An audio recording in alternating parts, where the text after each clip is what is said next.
Hello everyone, welcome back to my YouTube channel. In this video, I am going to show you how to fix favorite song not showing on TikTok. So guys, you can easily fix this problem.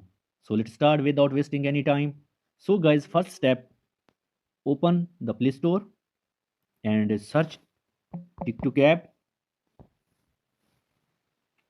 Make sure that your TikTok app is updated. If not updated, first of all, update your TikTok app.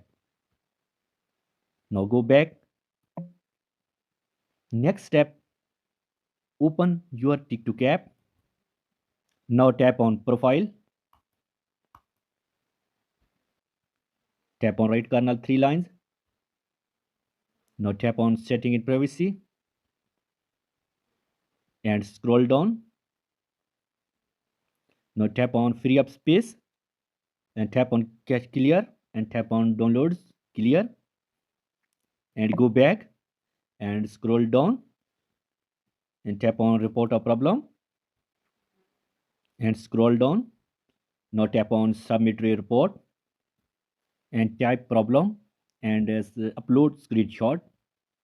Now tap on submit and receive your mail 20 hours solve your issue and go back. After doing all steps, your problem will be fixed.